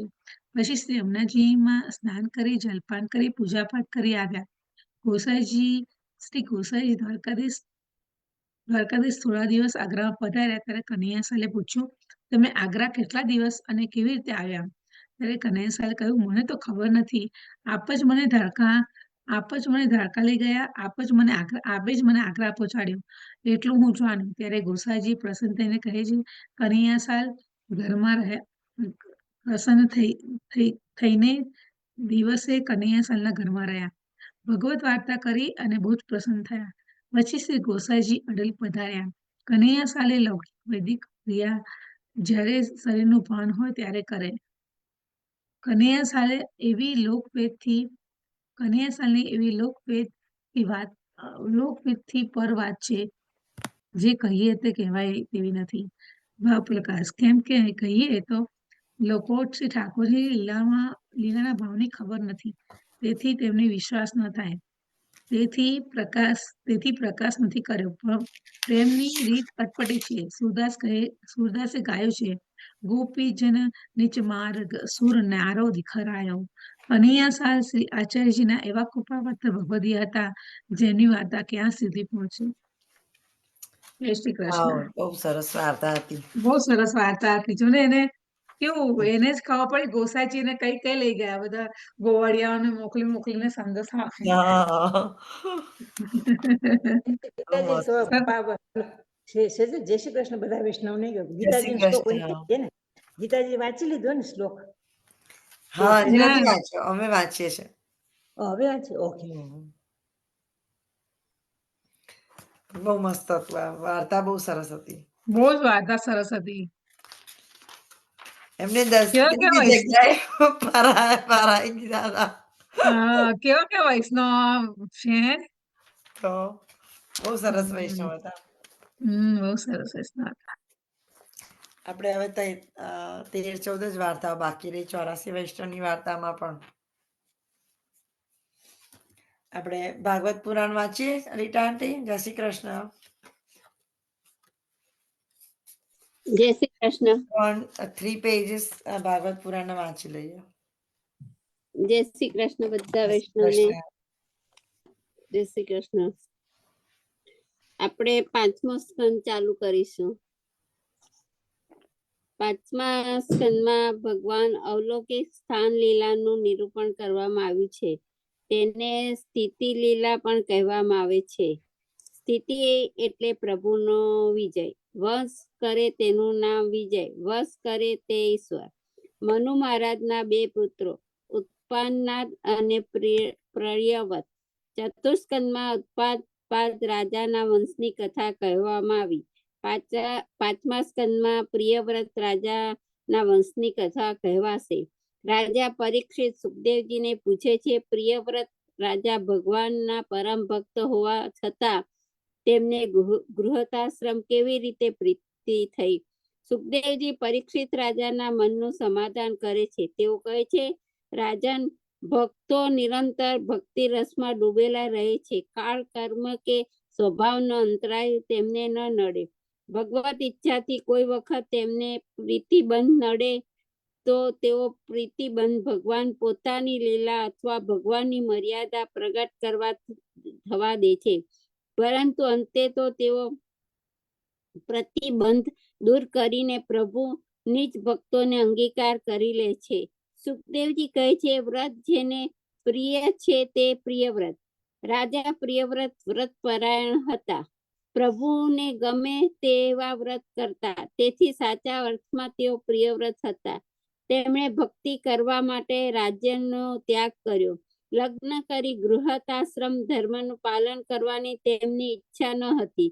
તેમ છતાં બ્રહ્માજીના ઉપદેશથી તેમણે લગ્ન પણ કર્યું અને રાજ્યથી ધુરા પણ વહન કરી.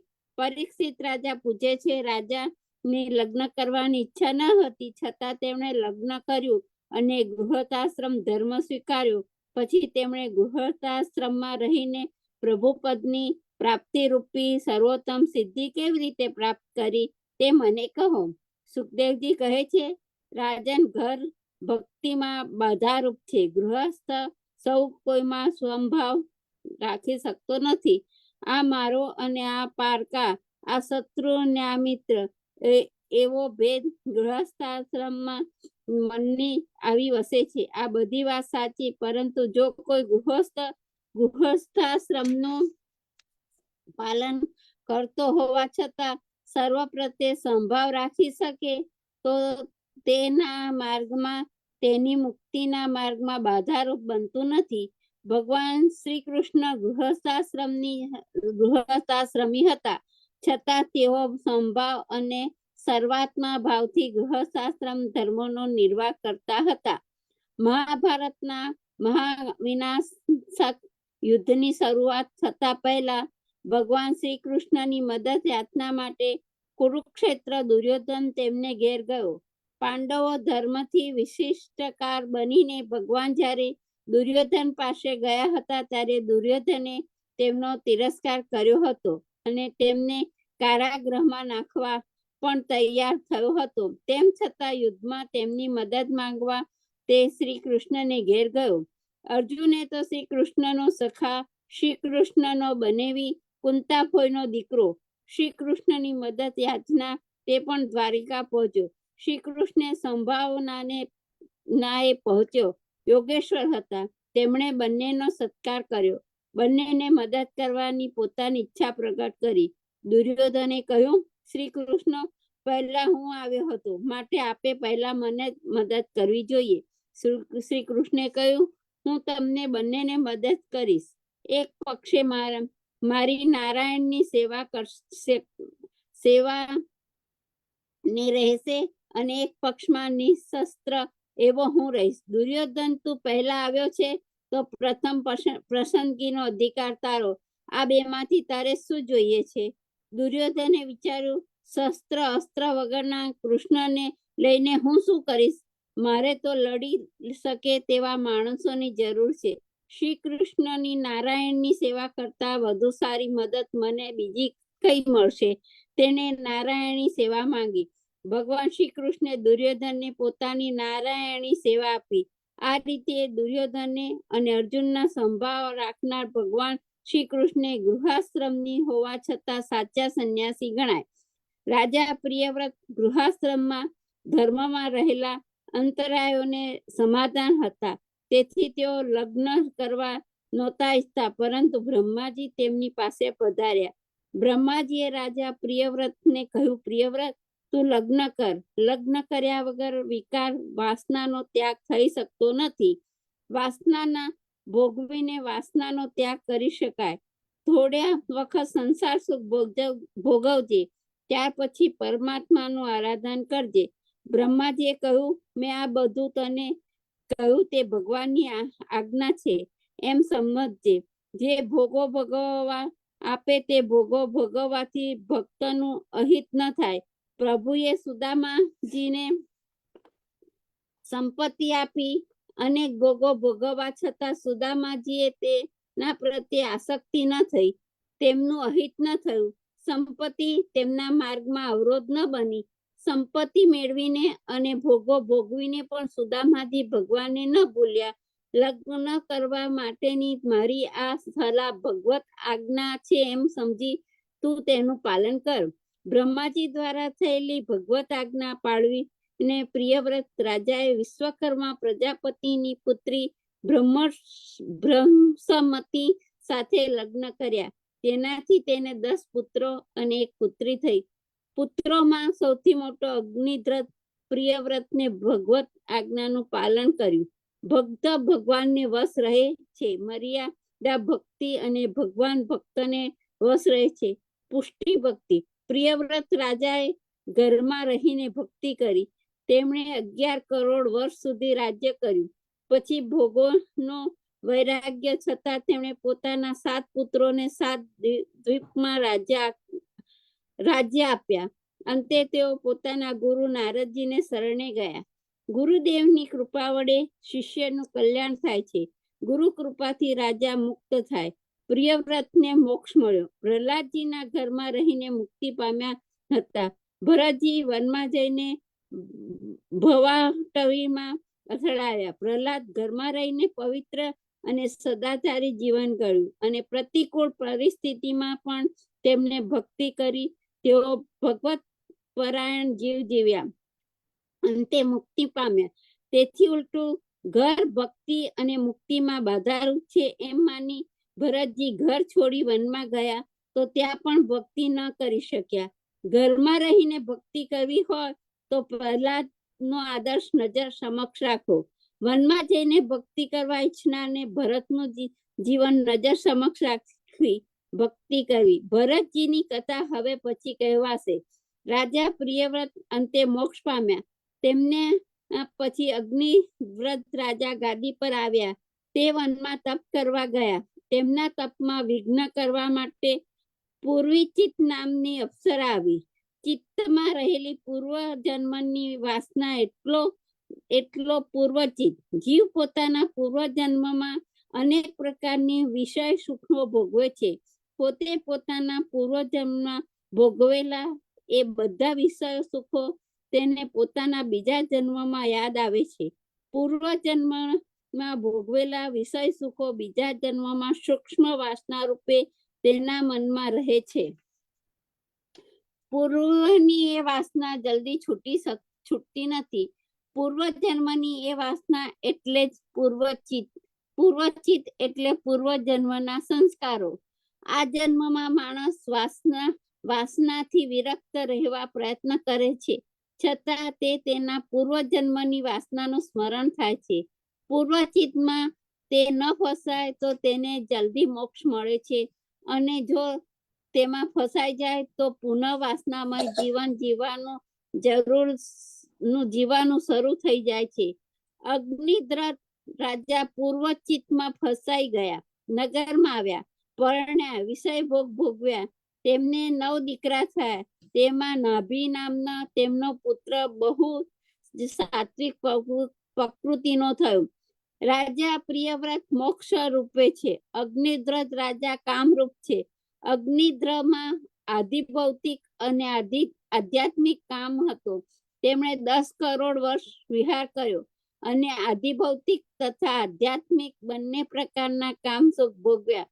તેમના પુત્ર નાભી રાજામાં આધિદૈવિક કામ હતો. તેઓ ગૃહસ્થાશ્રમ ધર્મ પાળ્યો, પરંતુ તેમનો કામ કેવળ પુત્ર પ્રાપ્તિ અર્થે હતો. કામ સુખની લાલસા વાળો ન હતો. તેમને પુત્ર રૂપે પ્રભુ પામવાની કામના હતી. તેમને ઘેર ઋષભદેવ પુત્ર રૂપે પ્રગટ્યા. નાભી રાજાએ પ્રભુને પુત્ર રૂપે ઈચ્છ્યા, તેથી પ્રભુ તે પોતે પુત્ર રૂપે તેમને ઘેર પ્રગટ થયા. ઋષભ એટલે શ્રેષ્ઠ. ઋષભદેવ જ્ઞાનનો અવતાર હતા. જ્ઞાની પરમહંસોનું જીવન કેવું હોય તે બતાવવા સ્વયં ભગવાનને નાભી રાજાને ઘેર અવતાર લીધો. જ્ઞાની પરમહંસને જગતમાં કેવી રીતે વર્તવું, કેવી રીતે રહેવું જોઈએ તે બતાવવા માટે ઋષભદેવે સંગ માત્રનો ત્યાગ કર્યો. ઋષભદેવજીએ એટલે સિદ્ધિઓનો સમુચ્ચય. તેમણે અનેક સિદ્ધિઓ પ્રાપ્ત કરી, પરંતુ તેમાં તેઓ ન ફસાય. જ્ઞાની પુરુષો બધું છોડી શકે છે, પરંતુ સિદ્ધિનો મોહ છોડી શકતા નથી. સિદ્ધિ મેળવતા તેમાં તે ફસાઈ જાય છે. પરિણામે તેમની એ બધી સિદ્ધિઓ તેમના જીવન વિકાસમાં અંતરાય બની જાય છે. તેમની મુક્તિ માર્ગમાં બાધારૂપ બને છે. ઋષભદેવજી અનેક સિદ્ધિઓ મળી, પરંતુ તેનાથી તેઓ અલિપ્ત રહ્યા. તેઓ તો નિવૃત્તિ માર્ગ પ્રગટ કરવા પધાર્યા હતા. આથી લગ્ન સુખ માટેની કોઈ કામના તેમનામાં ન હતી, પરંતુ મનુ મહારાજની આજ્ઞા પ્રમાણે ગૃહસ્થાશ્રમ ધર્મનું પાલન થવું જોઈએ. ઋષભદેવજીની ગૃહસ્થાશ્રમની બનાવવા માટે દેવરાજ ઇન્દ્રે પ્રયાસ કર્યો. જો એ ગૃહસ્થાશ્રમી બનાવવા ઈચ્છે તો ઇન્દ્ર પોતાની કન્યા તેમની સાથે પરણાવવા ઇન્દ્ર ઈચ્છતો હતો. પોતાની એ ઈચ્છા પૂર્તિ માટે ઇન્દ્રે એક પ્રસંગ યોજ્યો. તેમણે ઋષભદેવના રાજ્યમાં વરસાદ ન વરસ્યો, તેથી તેમના રાજ્યમાં દુકાળ પડ્યો. લોકો ઘણું પીડાવા લાગ્યા. ઋષભ તો સિદ્ધિના સાગર, પ્રભુનો અવતાર. ઇન્દ્ર પ્રેરિત મેઘો ન વરસ્યા, આથી પોતે મેઘરૂપ બન્યા. અદ્ભુત રીતે જરૂરી વર્ષા થઈ. જે ખેતરમાં જે સમયે જેટલા વરસાદની જરૂર હોય તે ખેતરમાં તે સમયે તેટલો વરસાદ વરસ્યો. ઋષભદેવની આ અલૌકિક સિદ્ધિ જોઈ ઇન્દ્ર પ્રસન્ન થયો. તે ઋષભદેવ પાસે ગયા અને જયંતી નામે પોતાની કન્યાનું પાણી ગ્રહણ કરવા માટે તેમને વિનવ્યા. આથી ઋષભદેવે જયંતી દેવીની પત્ની રૂપે સ્વીકાર કર્યો. ઋષભદેવે ગૃહસ્થાશ્રમીની બન્યા. તેમને 100 પુત્ર થયા. તેમણે પોતાનું આખું જીવન ધર્મમય બનીને ગાળ્યું. પ્રિયવ્રત રાજાનો મોક્ષ, અગ્નિવ્રત કામ અને નાભીને ભક્તિમાં પ્રીતિ હતી, અને ઋષભદેવે ધર્મ પ્રત્યે અનુરાગ કેળવ્યો હતો. આ રીતે પ્રિયવ્રત રાજાના વંશમાં બધા પુરુષાર્થ સિદ્ધિ થયા. પછી ઋષભદેવે પરમહંસનો માર્ગ અપનાવ્યો. તે સ્વીકારતા પહેલા તેમણે પોતાના પુત્રોને અહંતા અને મમતાનો ત્યાગ કરવાનો ઉપદેશ આપ્યો. જગતમાં રહેતા હોવા છતાં તે માણસ આ હું અને આ મારું તે ભાવનાનો ત્યાગ કરે છે તે યોગી છે અને તે જ્ઞાની છે અને તે જ સાચો ભક્ત છે. પોતાના પુત્રને ઉપદેશ આપી ઋષભદેવજીને પરમહંસ ધર્મ સ્વીકાર્યો. પરમ ભાગવત એવા પોતાના પુત્ર ભરતજીને રાજ્ય આપ્યું. પરમહંસના બે પ્રકાર, એક જ્ઞાની પરમહંસ અને બીજો ભાગવત પરમહંસ. ઋષભદેવ જ્ઞાની પરમહંસનું શ્રેષ્ઠ ઉદાહરણ છે અને ભરતજી ભાગવત પરમહંસનું. જ્ઞાની પરમહંસ શું વિચારે છે, શું બોલે છે, કેવું આચરણ કરે છે, ઋષભદેવજીના જીવન દ્વારા સુખદેવજી રાજા પરીક્ષિતને સમજાવે છે. ઋષભદેવજી દિગંબર દશામાં રહેતા, સદા મૌન પાળતા, જડવત સૌની તિરસ્કાર સહન કરતા અને એકાંકી પરિભ્રમણ કરતા.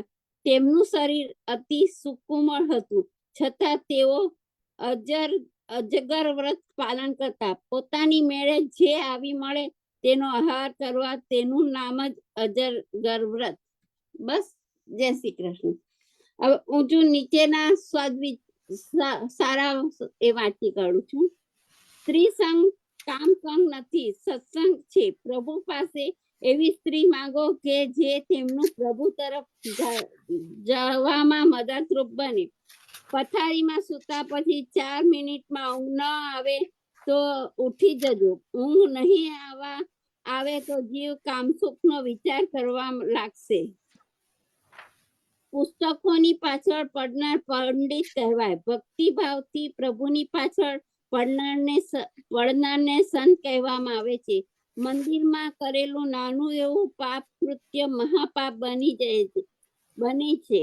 મન શુદ્ધિ થાય એટલે આપોઆપ હૃદયમાં જ્ઞાન પ્રગટે છે. મન અને બુદ્ધિ ઉપર વિશ્વાસ ન રાખશો તો વારંવાર દગો દે છે. પોતાને નિર્દોષ માનવો એ સૌથી મોટો દોષ છે. જય શ્રી કૃષ્ણ બધાને. જય શ્રી કૃષ્ણ. જય શ્રી કૃષ્ણ.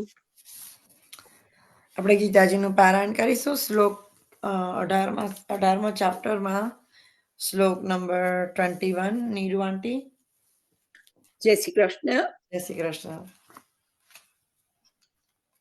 પૃથક્ત્વેન તુ યત જ્ઞાનમ નાના ભવાન પૃથગ્વિદાન વેતિ સર્વેષુ ભૂતેષુ તત જ્ઞાનમ વિધિ રાજસમ.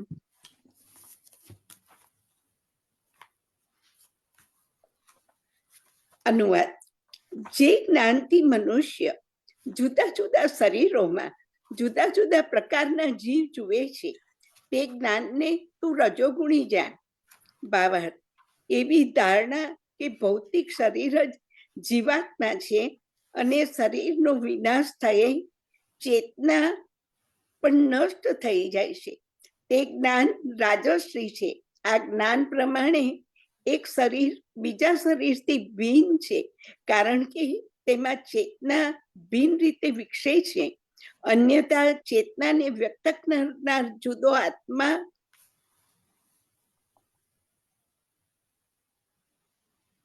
શરીર પોતે જ આત્મા છે અને શરીરથી પર કોઈ આત્મા નથી. આ જ્ઞાન પ્રમાણે ચેતના અસ્થાયી છે અથવા તો જુદા આત્માનું અસ્તિત્વ નથી. એક સર્વવ્યાપી આત્મા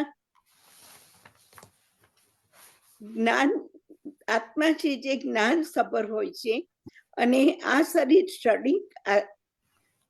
અજ્ઞાનનું પ્રગટીકરણ છે અથવા તો શરીરથી આગળ કોઈ વિશેષ જીવાત્મા કે પરમાત્મા નથી. આ સર્વ ધારણાઓ રજોગુણથી ઉત્પન્ન થાય છે. જય શ્રી કૃષ્ણ. આત્મા જ સર્વસ્વ છે. સાચી વાત છે. શ્લોક નંબર 22મો.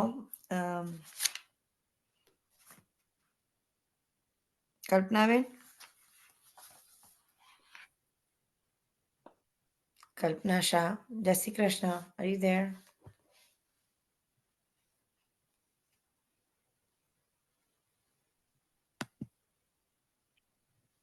કલ્પનાબેન જય શ્રી કૃષ્ણ. તમે છો ત્યાં?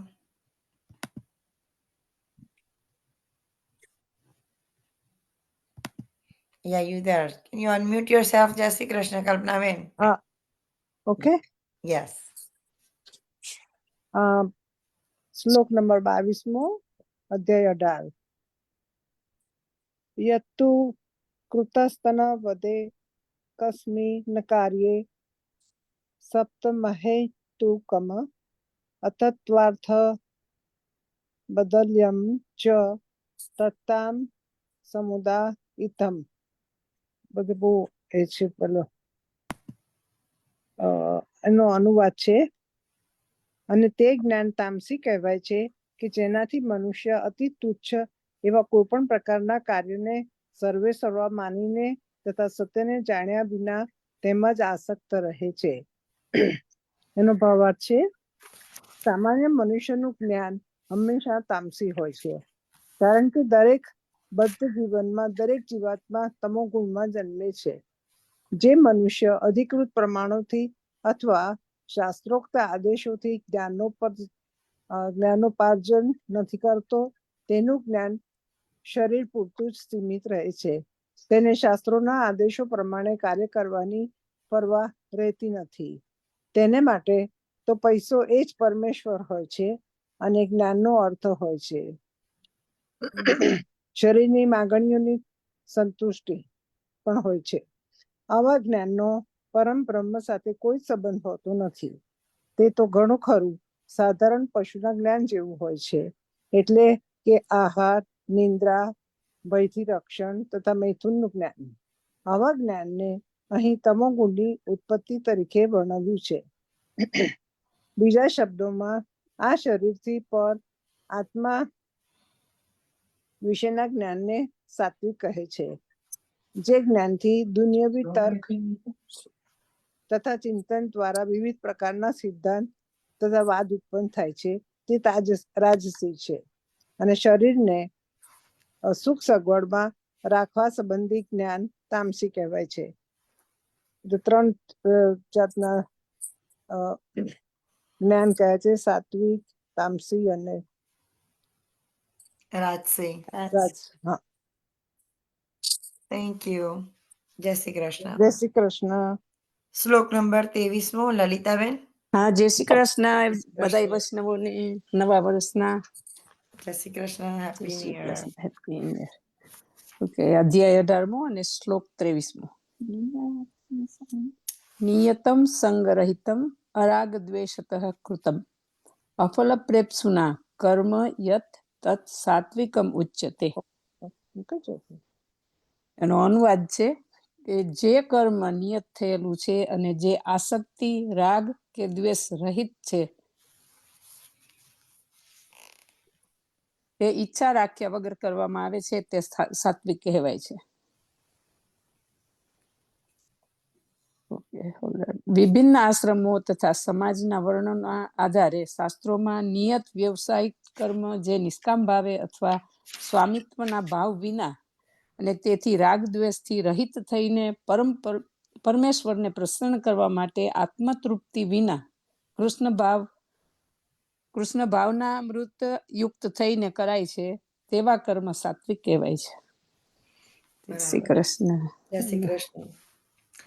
24મો શ્લોક, હર્ષાબેન. જય શ્રી કૃષ્ણ સર્વે વૈષ્ણવોને. જય શ્રી જય કૃષ્ણ. શ્રી નવા કૃષ્ણ. વર્ષના હેપી ન્યુ યર, શુભેચ્છાઓ. Thank you. Happy new year તમને પણ. શ્લોક 24મો. યત્તુ કામેપ્સુના કર્મ સા અહંકારેણ વા પુનઃ ક્રિયતે બહુલાયાસમ તદ્રાજ્ય સમુદારતમ. અનુવાદ. પરંતુ જે કાર્ય પોતાની ઈચ્છા તૃપ્તિ માટે મહાન પ્રયાસથી અને મિથ્યા અહંકારના ભાવથી કરાય છે, તે રજોગુણી કહેવાય છે. સાચી વાત છે. આમાં ખાલી અનુવાદ જ છે, અનુવાદ ભાવાર્થની જ જરૂર છે, નથી. ભાવાર્થ એમ એવું નથી. છે. હા, Yeah. જય શ્રી કૃષ્ણ. જય શ્રી કૃષ્ણ. શ્લોક 25મો, લતા આંટી. જય શ્રી કૃષ્ણ સર્વે વૈષ્ણવને happy new year. Happy new year. શ્લોક અધ્યાય 18મો શ્લોક 25મો. અનુબંધનમ ક્ષાયામ હિંસામ અનવેક્ષ્ય ચ પૌરુષમ મોહત આરભ્યતે કર્મ યત તત તામસમ ઉચ્યતે. અનુવાદ: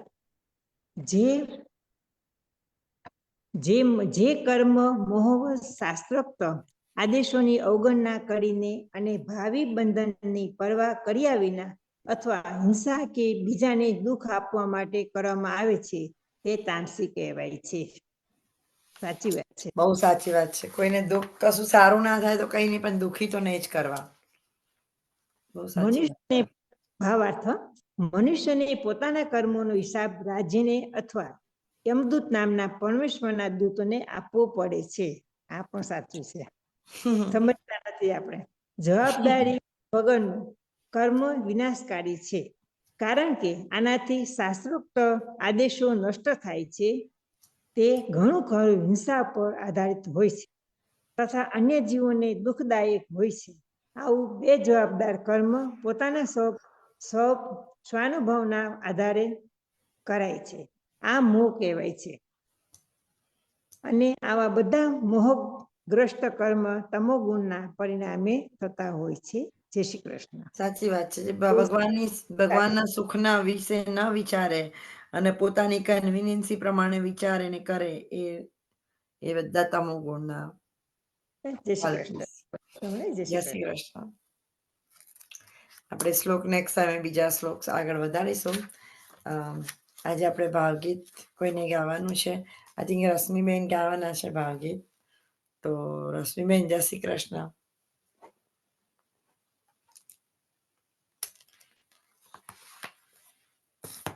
જય શ્રી કૃષ્ણ.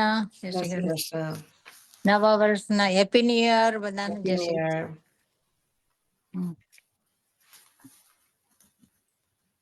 આવું છું. નાનકડી કિશોરી મારા આંગણામાં ડોલે રે, નાનકડી કિશોરી મારા આંગણામાં ડોલે રે, નાનકડી કિશોરી મારા આંગણામાં ડોલે રે, ચાંજરિયા છે એના પગમાં છમ છમ બોલે રે, ચાંજરિયા છે એના પગમાં છમ છમ બોલે રે, નાનકડી કિશોરી મારા આંગણામાં ડોલે રે, મેં નાતી પૂછ્યું લાલી શું છે તારું નામ રે, મેં નાતી પૂછ્યું લાલી શું છે તારું નામ રે, લહેરાવીને બોલી લાલી યમુના મારું નામ રે, લહેરાવીને બોલી લાલી યમુના મારું નામ રે, નાનકડી કિશોરી મારા આંગણામાં ડોલે રે, છોટી સી કિશોરી મારા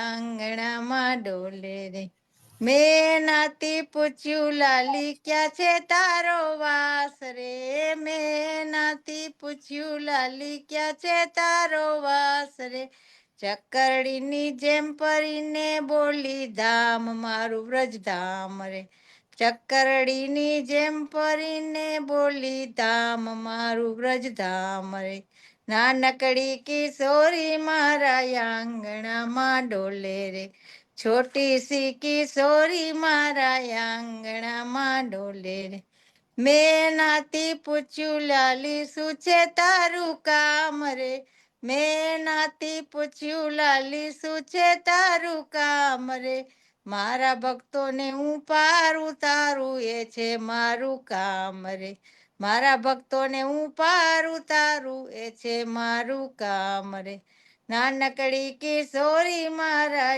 આંગણામાં ડોલે રે, છોટી સી કિશોરી મારા આંગણામાં ડોલે રે, મેં નાતી પૂછ્યું લાલી કોણ છે તારો નાથ રે, શરમાવીને કહે કાનમાં નાથ મારો ઘનશ્યામ રે, શરમાવીને કહે કાનમાં નાથ મારો ઘનશ્યામ રે, નાનકડી કિશોરી મારા આંગણામાં ડોલે રે, છોટી સી કિશોરી મારા આંગણામાં ડોલે રે, બોલ શ્રી ગિરિરાજ ધરણ કી જય, શ્યામ સુંદર શ્રી અમને મહારાણી કી જય, अपना अपना गुरुदेव की जय, बोल श्री गिरिराज धरण की, आनंद की जय, कृष्ण कन्हैया लाल की जय.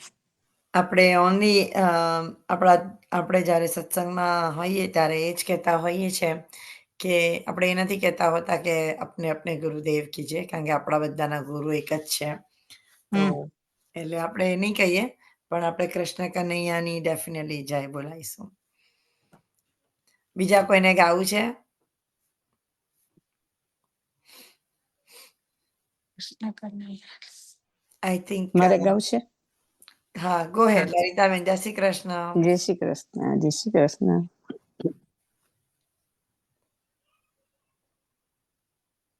કમર કમર મારું વલું ગાજે, શ્યામ આવીને મારી મટુકી ફોડે. કમર કમર મારું વલું ગાજે, શ્યામ આવીને મારી મટુકી ફોડે. મટુકી ફોડે ને મારા મૈડા ઢોળે, શ્યામ આવીને મારી મટુકી ફોડે. 4-5 ગોવાળિયા ટોળે પડીને, એકબીજાને કાંધે ચડીને, 4-5 ગોવાળિયા જોડે મળીને, એકબીજાને કાંધે ચડીને, મટુકીમાં મોરલી મારે મારો શ્યામ, કાન આવીને મારી મટુકી ફોડે. ઘમર ઘમર મારું વલોણું ગાજે, શ્યામ આવીને મારી મટુકી ફોડે. એક એક કાન અને એક એક ગોપી, એક એક કાન અને એક એક ગોપી, તો એ કાનુડાએ રાધાને લોપી, તો એ કાનુડાએ રાધાને લોપી. વૃંદાવનમાં રાસ રચાવે મારો શ્યામ, શ્યામ આવીને મારી મટુકી ફોડે. વૃંદાવનમાં રાસ રચાવે મારો શ્યામ, શ્યામ આવીને મારી મટુકી ફોડે. ઘમર ઘમર મારું વલોણું ગાજે, શ્યામ આવીને મારી મટુકી ફોડે. નંદ બાબાને ઘેર 9 લાખ દૂજે, માતા યશોદાજી મૈડા વલોવે. નંદ બાબાને ઘેર 9 લાખ દૂજે, માતા યશોદાજી મૈડા વલોવે. ગોપીઓના ઘરમાં વાલો, ગોપીઓના ઘરમાં વાલો ચોરીઓ કરે, શ્યામ આવીને મારી મટુકી ફોડે. ઘમર ઘમર મારું વલોણું ગાજે, શ્યામ આવીને મારી મટુકી ફોડે. મટુકી ફોડીને મારા મૈડા ઢોળે, કાન આવીને મારી મટુકી ફોડે. કૃષ્ણ કૃષ્ણ કનૈયા કનૈયા લાલ લાલ કી કી જય. જય. શ્રી ગોપાલ લાલ પ્યારે ત્યારે કી જય. કી જય. શ્યામ સુંદર શ્યામ ને મહારાણી કી જય. શ્રી વલ્લભાધીશ કી જય. ગુસાઈજી હજી પરમ પરમ દયાળ કી. આપણે આ શપથ લઈશું. ચક્ષુષા જય જય શ્રી શ્રી કૃષ્ણ. કૃષ્ણ. જય શ્રી કૃષ્ણ. જય Shri Krishna. Happy new year. Happy new year. બધાને હેપી ન્યુ યર. જય શ્રી કૃષ્ણ. આ શ્રીપદ લઉં છું. ધરઈના ચરણ કેરો ભરોસો, ધરઈના ચરણ કેરો. શ્રી વલ્લભ નખ ચંદ્ર છટા બીન, સબ જુગ માહી અંધેરો ભરોસો, ધરઈના ચરણ કેરો. साधन और नहीं आकरी में, जासो होत निबेरो. सूर कहाँ कहे द्विविध आंधरो, बिना मोल को चेरो भरोसो, દ્રઢઈન ચરણન કેરો દ્રઢઈન ચરણન કેરો ભરોસો દ્રઢઈન ચરણન કેરો. શ્રી કૃષ્ણ કનૈયા લાલ કી જય. બધા વૈષ્ણવને જય શ્રી કૃષ્ણ. જય Shri Krishna. Happy new year. આપણે next time Happy next New Thursday Year. મળીશું. જય શ્રી જય કૃષ્ણ. શ્રી જય કૃષ્ણ બધાને. સર્વ જય વૈષ્ણવને શ્રી જય કૃષ્ણ શ્રી બધાને. કૃષ્ણ, જય શ્રી કૃષ્ણ, જય શ્રી કૃષ્ણ. હેપી ન્યુ જય Shri Krishna. Happy new year. Happy year. જય શ્રી કૃષ્ણ. જય શ્રી કૃષ્ણ. જય શ્રી કૃષ્ણ. જય શ્રી